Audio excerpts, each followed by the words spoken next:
T and them didn't fuck with us while we was in Atlanta doing that we was doing. They ridiculed us. They said we were doing too much. We gonna be the reason why everybody got fucked up. The LA with him was gonna tell. This was all the words that was being said back while all the shit was going on. Me thinking he was just having a ball outside.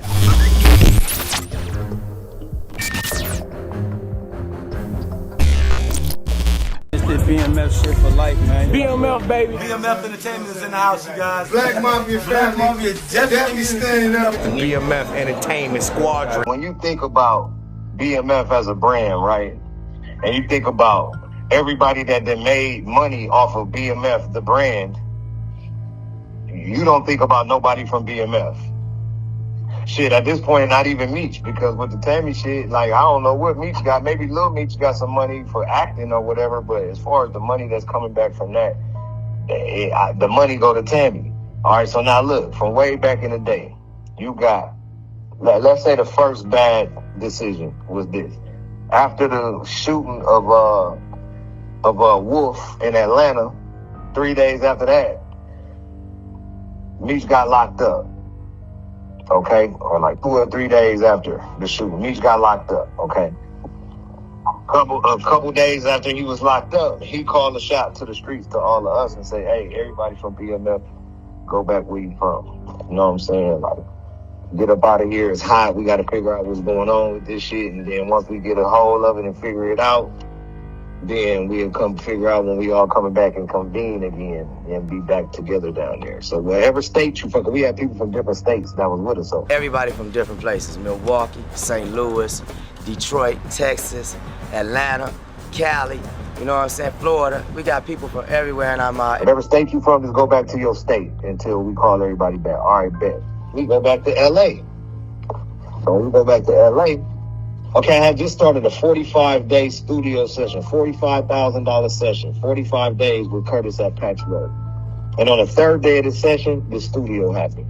The fifth day of the session, I was on the plane. We was all on the plane on the way back to LA. Like the sixth day of the session, I guess, would have been the next day when I got to LA, and I'm trying to handle the music business that we got going on, or that I got going on. I make a call. I had Jeezy stay in the studio and keep recording. I don't stop the session or pause it or no shit like that. I have Jeezy keep recording. A couple weeks go by, they ended up letting Meech out on a bond, I guess it was a bond or whatever, before they ended up dropping the charges or whatever. They had him on house arrest. And that's when you guys see the Raw report, and he got the all white on, and he's like, "Man, all this is about Bleu Davinci. If Bleu Davinci don't make it, we don't want to make it. I wish I could be there tonight, but somebody will holler at me in the morning." And what we're focusing on right now is Bleu Davinci. All our independent focus is on what Bleu Davinci gonna do. If he take off, then we take off. When he did that interview, that's when he was on house arrest with this anklet. And during this time, even if you watch that Raw report, it'll show you where Jeezy was at with us at the time. I was just introducing Jeezy to everybody as far as being with BMF at the time. So it wasn't at a point where he was close with Meech prior to the shooting. He was close with me and whoever, like other people that rapped or whatever around the BMF shit, but all of that was all this. We Black Mafia family. They looked at rappers and shit like, "Oh, no, them rap fucking with Blue." So they kind of shunned per se. You know what I'm saying? To a certain extent. You know what I'm saying? To blow up, then they all try to jump on the dick. But in the beginning, like, they the big gangsters and you a rapper. That's kind of how the stigma is. You know what I'm saying? So anyway, I tell the Jeezys, record. And whenever we come back, we going to start dropping the tapes and blah, blah, blah, blah, blah. Now, this is my label, my company. I didn't pay for the studio time. My engineer in there, I didn't hire the whole staff, but I just left it running and left Cuz in there recording.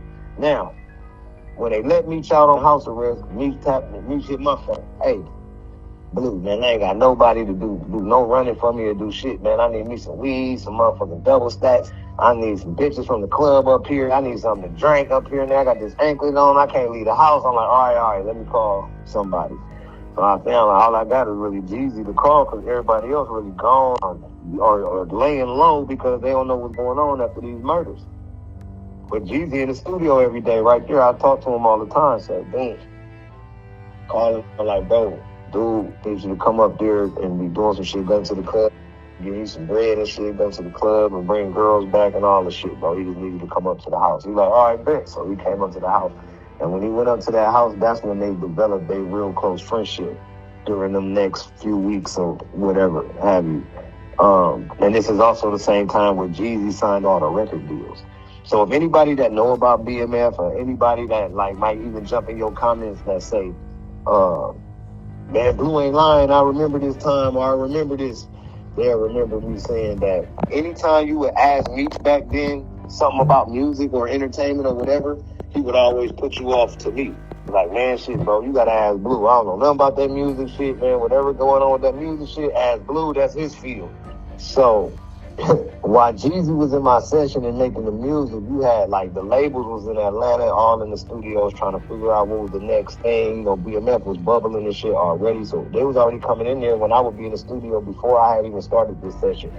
But I was still putting everything together and trying to get the people and the components together and create the music and then release the music, and then we could have something to talk to these labels about, because that's what point I was at, of us all starting to record together at the beginning, okay?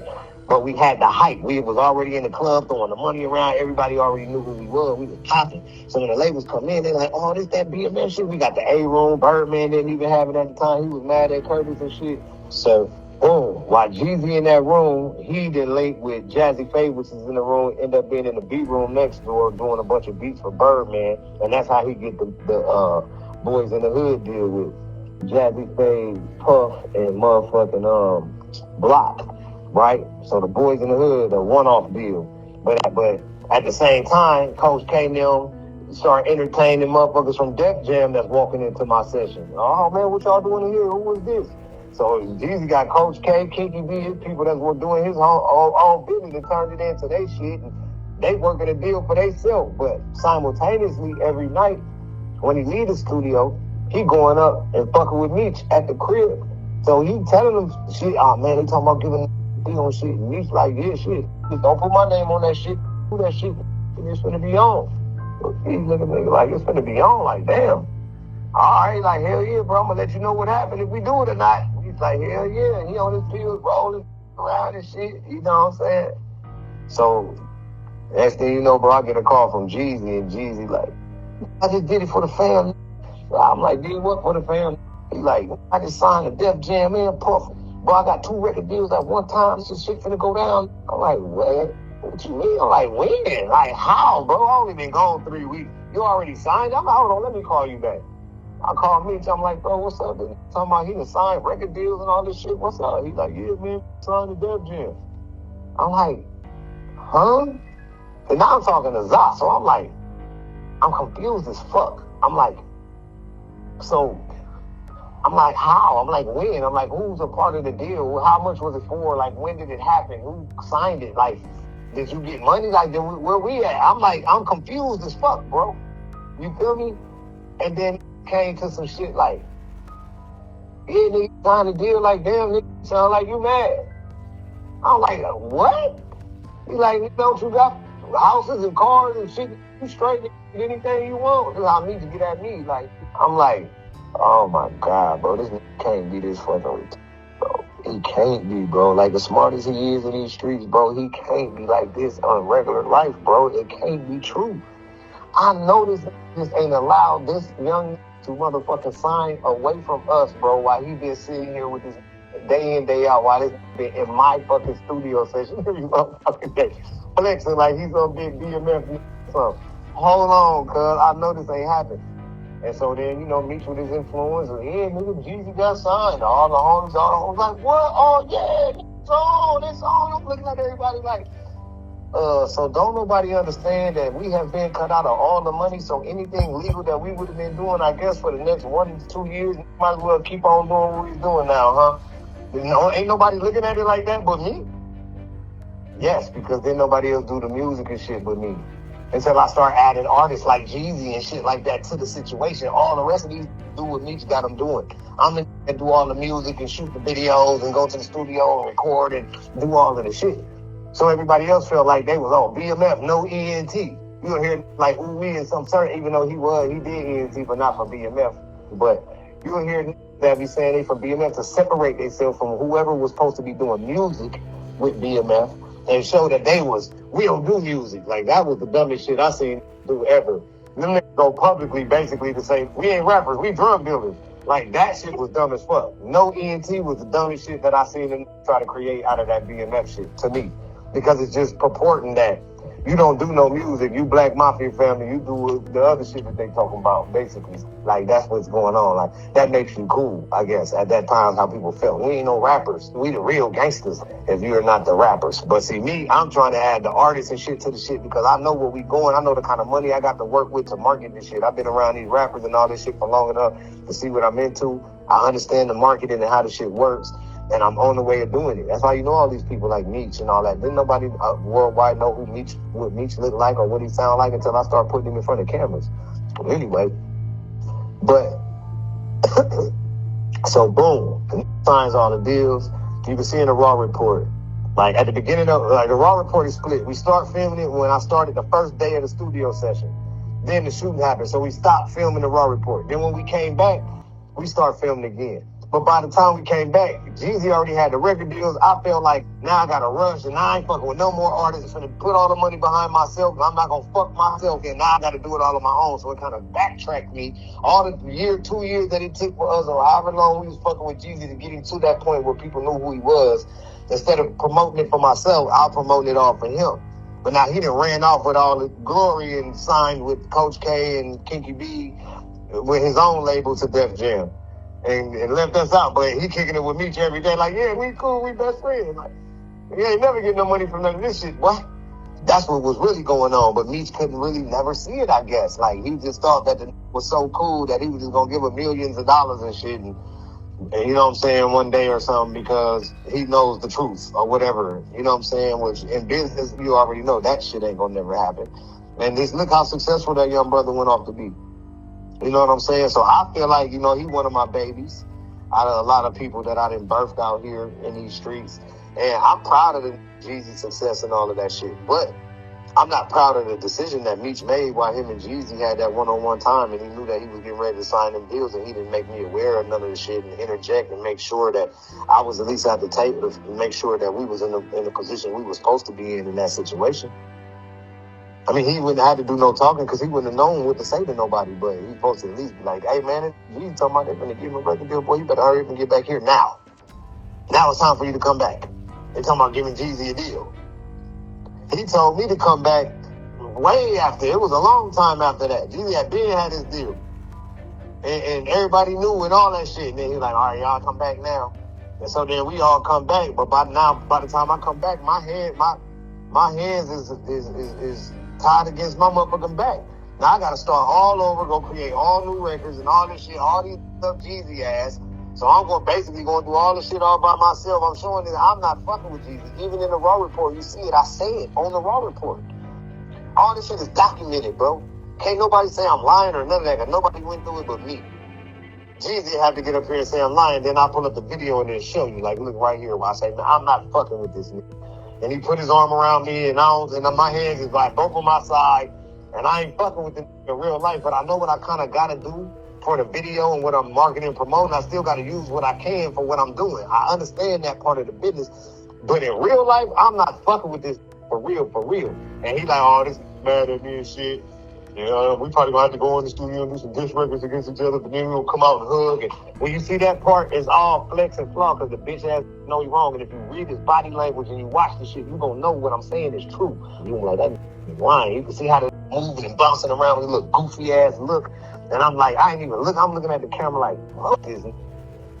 And so even when I introduced him to the city of Atlanta at the big BMF Entertainment label launch party that I did, and flew in all the program directors from everywhere and did all that. That wasn't Jeezy doing none of that shit. That was me doing all that shit when I put him on that stage and introduced him to a city that he already lived in. That was me putting all that shit on. That was us out there lit with the ice sculptures and with all the ice, with all the horns and the records that the people were singing in the club. And Jeezy put a couple of them, but that was all my shit at that time. The people didn't know Jeezy hadn't blew yet because he hadn't dropped the records on the inside. Knew he had the record deal, but he hadn't dropped the records on Def Jam yet to blow in the city like that. He was still getting hot, but everybody still was respecting his handle from being with BMF. Point in case is Meech fumbled the whole Jeezy shit. Okay? Meech fumbled the whole Jeezy shit, bro, because it happened on his time. See, Jeezy ain't signed all the record deals while I was in Atlanta and I was in my studio every day and he was there with me. It didn't happen like that. It happened while Meech was on house arrest and Jeezy was going up there feeding him whatever information he was feeding them every night and bringing them the double stacks and the weed and the drink and the bitches from Magic City and shit and throwing the money of the ones and shit and throwing them around to the bitches having a ball get high and shit. That's what was important. And not the future of all these that's running around doing all this shit that they didn't went to prison for now. Okay? And that's what was on my mind. Because remember, y'all, I wasn't no big drug dealer, none of that shit when I met Cuz. I was already in entertainment. I never claimed to be no big drug dealer. I might have sold some crack and shit before I was a young in the hood and all that. But I ain't no big drug dealer. I've been in movies and shit since I was 18. Gangbanging to movies to fucking with Meech and them. That's what I did. You know what I'm saying? So all that other shit on entertainment, that's why DJ Pooh put me with Meech. To do all that, because Meech them didn't know what they were doing when it came to that. They just knew what they were doing when it came to what they did. You know what I'm saying? So he fumbled on that. Now, you look at Rick Ross. Meech gave an okay for Rick Ross to do the BMF record. But look, it's titled BMF, and it's basically about Meech and his crew, or he think he Big Meech, and it's an acronym laid off the foundation of the marketing and the blood, sweat, and tears and that then died and the motherfucker that then went to prison from BMF, from Ross. Even when I came home, Ross was charging me and doing shit with me. He'd do a song for free, charge me for a video. I wasn't complaining because I was trying to get what I could get. But did I still feel like, you know, being able to get 100, 200 million off a worldwide tour off a record called BMF is what's supposed to be happening? And then the boss of the shit cool with it and sanctioning the shit, so it's cool. So can't nobody that's from BMF really say nothing about it. He fumbled. I feel like he fumbled that Rick Ross shit because so much money was made there, bro. Hypothetically, personally, if it was me that had that power over the BMF situation at them point in times, then I would have made sure that I entered into some kind of agreement where monies would have been dispersed to set individuals, to certain individuals from the proceeds or whatever it was that was going on. Out of all this shit that ever used BMF for, do y'all think they just let you use Mickey Mouse whenever you want to? And then Walt Disney Corporation just say, yeah, y'all can use Mickey. No, you can't sell nothing with Mickey on it unless you got some kind of clearance from Disney. You have a license for that. You gotta, bro, Meech was just sanctioning shit with the word of mouth because he the boss. Yeah, man, go ahead and do that shit. Oh, yeah, you heard that shit? Yeah, man, that shit called. Everybody's calling me about it. That's the payment, is the notoriety, I guess. I never was in entertainment for that. I understand how this business works. I understand how monies are accumulated. And I understand how contractually you could be tied into a point system inside of entertainment, bro, that keeps all kind of families that hold these points and shit fed for the rest of their life. At least something coming to the table. You got a plethora that was there with me during the time that made him popular. Okay? Remember, he was doing what he's doing since the D in the 80s or whenever he started doing what he's doing, but he wasn't no worldwide household name, bro. He became a worldwide household name after he did these certain amount of years with this certain band of people. Okay? And it was, and that revolution was televised at that time via DVDs and, you know, Smack DVDs and whatever we was doing, getting magazines and showing up in clubs and, you know, showing and proving, putting in the work actually on the street, not just saying it on the internet. This is how he got popular.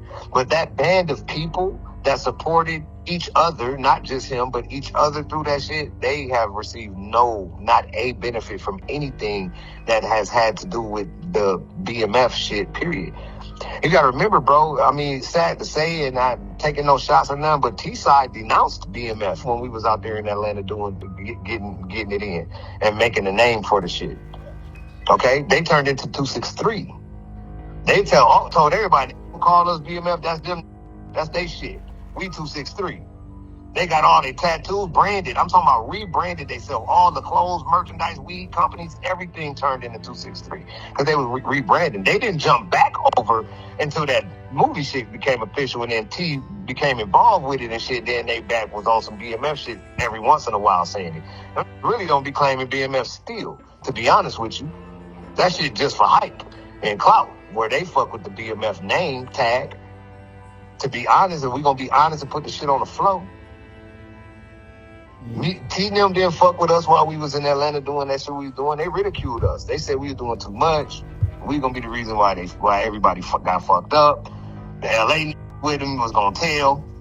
This was all the words that was being said back while all the shit was going on. Meech didn't give a fuck. He was just having a ball outside with his group of people that all agreed to get out there and do the same thing with each other. You know what I'm saying? And he just jumped on his program. All right, you got the vision. This got the entertainment and talent vision. Boom, put them shits together and we gonna work our way up out the streets at some point. Maybe Meech didn't care about stopping or being free from that shit at no point.